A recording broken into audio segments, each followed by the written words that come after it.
Welcome to Coastal Foraging with Craig Evans. We're in Carmarthenshire today, looking across Carmarthen Bay, looking across to Coldy Island, Tenby, Saundersfoot, and across there you can see the sand dunes and beach of Pendine. We go back across now and you can see, because it's a clear day, you can make out Lundy Island, and across to the left hand side you can see Worm's Head, and beyond Worm's Head you can make out Devon and Cornwall across the Bristol Channel. Right, here we are now, down on Carmarthen Bay, on the estuary. We are looking across the bay. It's a good low tide, and right across towards Llanstefan Castle, and the very low shallow water of Carmarthen Bay, and again straight across there to Coldy Island. It's the last day in April the 30th, and we're now looking at the wild vegetables. There's a nice healthy looking shoots of sea beet.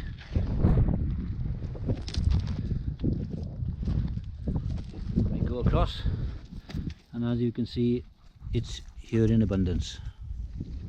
I've mentioned on my other videos the pre-ice age forest which has been covered over by water during the melting of the glaciers, and here's an example of that. As you can see, this looks like an old oak tree which has been exposed by the waves. That tree is probably, I don't know, 8 to 10,000 years old. Right, there's Llew coming out of a sea pool now. Apologies for the wind, but this particular pool now is cut off from the open sea, and hopefully in a month or so's time we'll be able to get in there, and I hope to show you how to hand catch some flounders and cook them on the beach. We're looking down to the floor, and as you can see, plenty of mussels. Very good feeding here, and there's Llew enjoying himself. Right, just had a sweep in the edge of the pond there now, and just to show you what we've had out of it. If you can hear me, we've had some nice sand gobies, nice as whitebait, quite a few prawns, shrimps, sorry.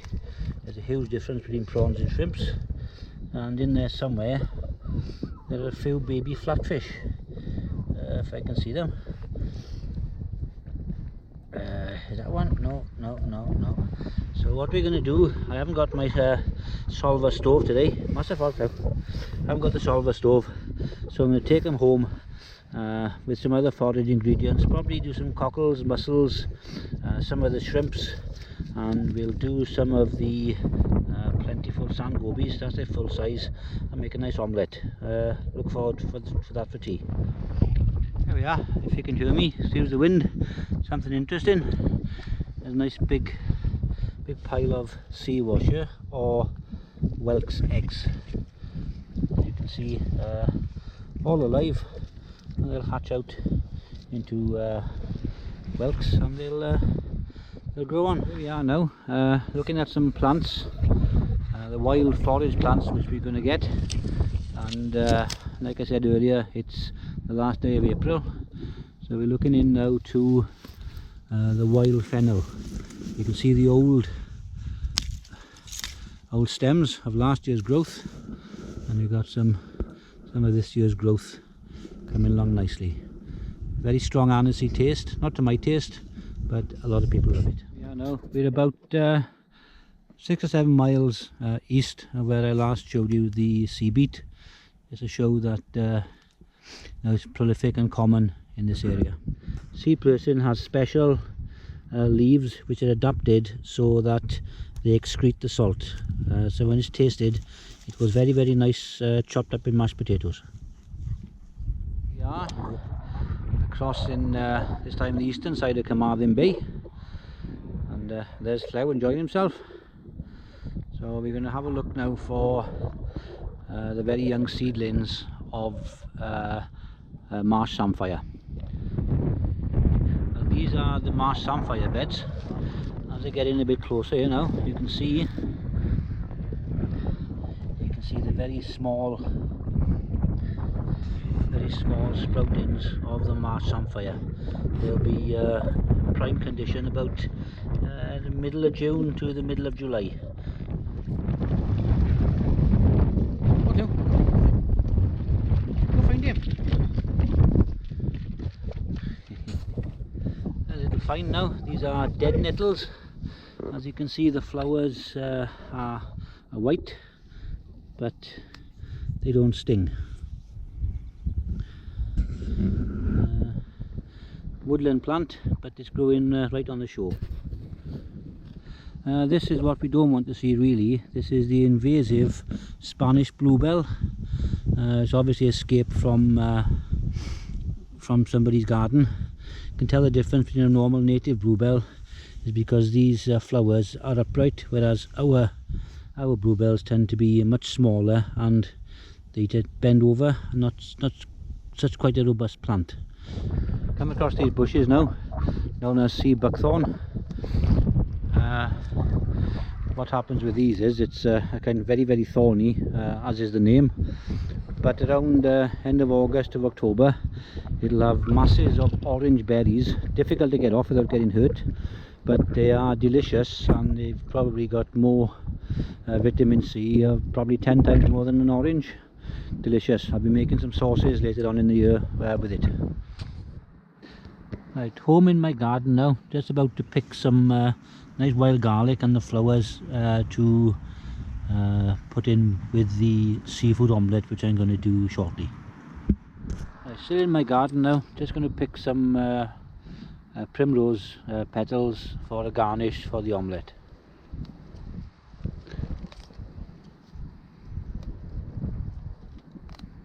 We're at home, and as I gathered earlier, as you can see, we had some sand shrimps. We had lots of little sand gobies. We had some mussels, some cockles, some nice sea beet, and those are the tips of sea beet. And in the garden, I've just cut some wild garlic, flowers, some primroses, garlic buds. I got some eggs. I didn't forage those, obviously.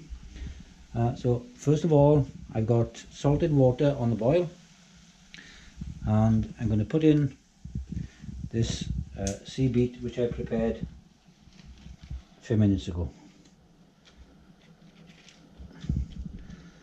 That'll just take a few minutes to cook.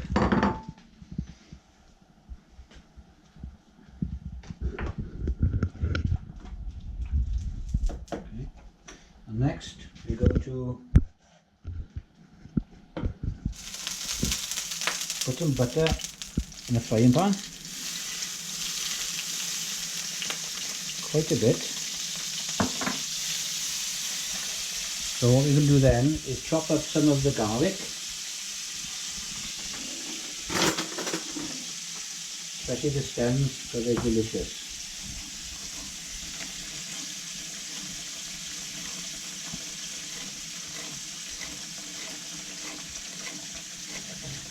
Yeah. We'll add that now to, along with the garlic, unopened flower buds into the butter. Give it a bit of flavour, and at the same time let's put in a few of the flowers, primroses.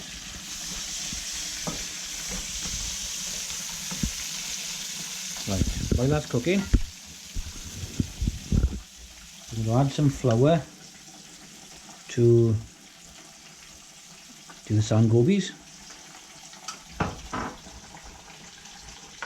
Give them a stir. And a bit of pepper.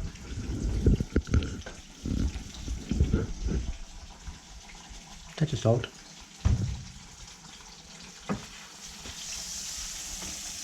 And next, we're going to fry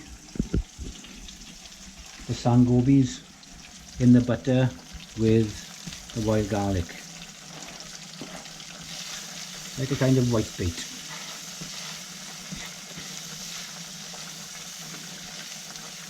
So maybe a couple of minutes on there. Then we're going to put in the sand shrimps on quite a high heat. So we're going to give that a minute or two.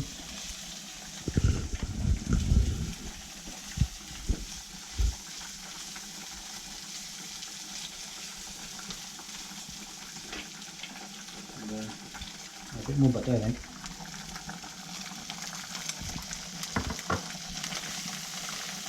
Stir it through. As you can see now, the shrimps, not prawns, it's sand shrimps, much smaller than our prawns, are starting to turn pink.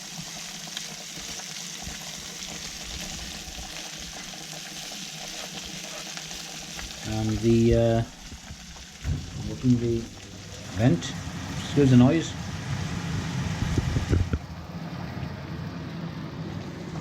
Sea beet is cooking nicely.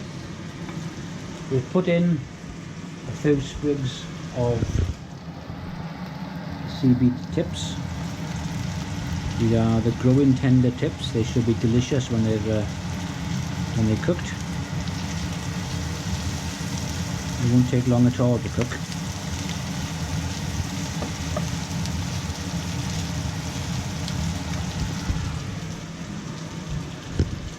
Over in the measuring jug, half a dozen eggs, ready salted and with a bit of pepper. And as a bit of an extra, I'm going to put in some of my roasted powder shell lobster.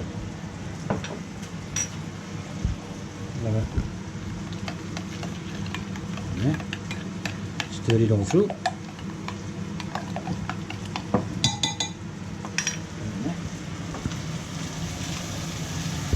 It's cooking away nicely now. Only take about another minute, I suppose. I'm going across now to get some of the mussels. They can go in. All gathered from the estuary where I was this morning. And some nice cockles, a bit of difference. Just warm those through.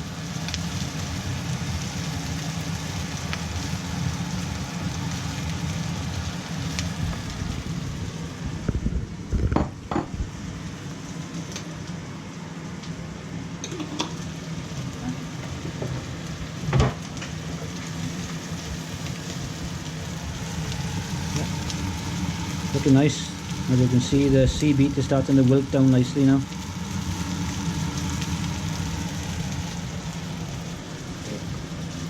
Before I add the egg, I'm going to add a few bits of wild garlic again, because if you cook wild garlic too long, the flavour will go. So that's just in there.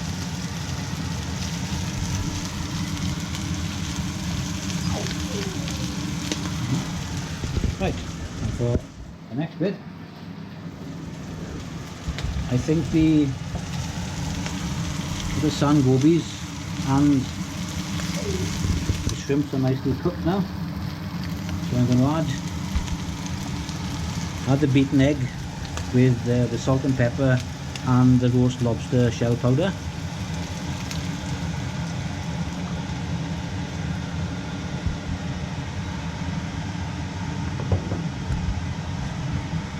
And we'll just keep stirring that through to make our omelette.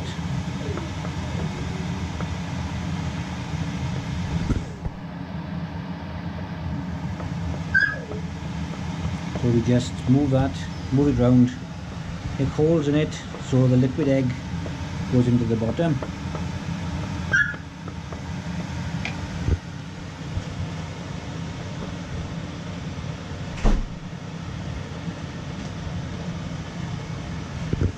Keep stirring.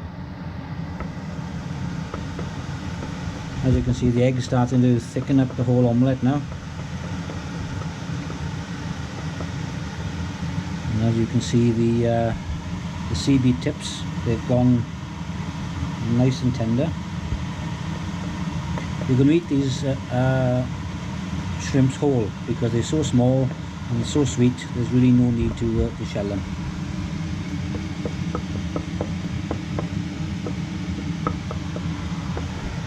That's nearly done. And when we're finishing it off, we're just going to drain the seaweed.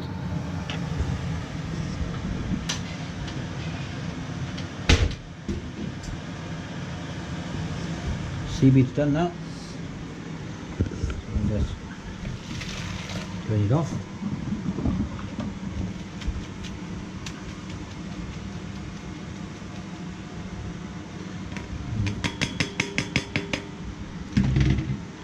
So just keep it warm until the omelet's ready.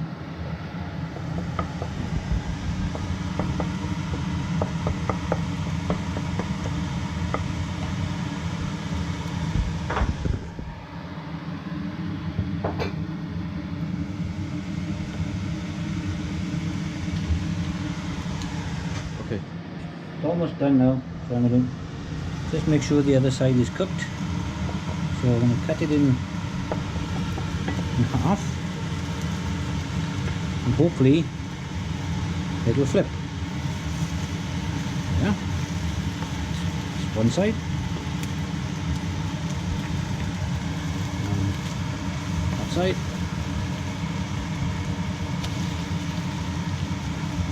And that side. So, a few more seconds.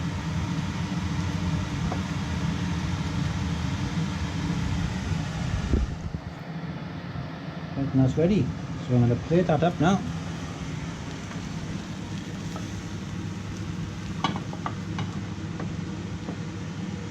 A few more mussels in there. Put on the seaweed.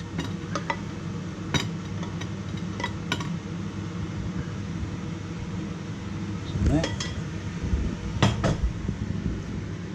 Have some nice wild garlic flowers as the dressing, and a few other bits as a side vegetable. A few primrose flowers. A bit more garlic there, and there we are. Nice forage omelette with sand gobies, mussels, cockles, sand shrimps, and lobster shell powder. And there's garlic flowers, primroses, seaweed. And this is the first one we've done at home because it was so windy to cook outside today. I'm just going to give it a bit of a taste. And with nice mussels and the prawns in there, sorry, shrimps.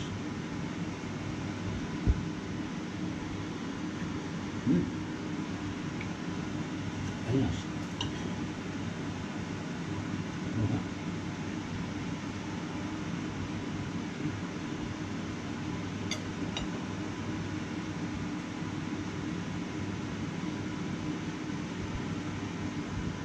That's lovely. That's really tender. Try it with the garlic flowers.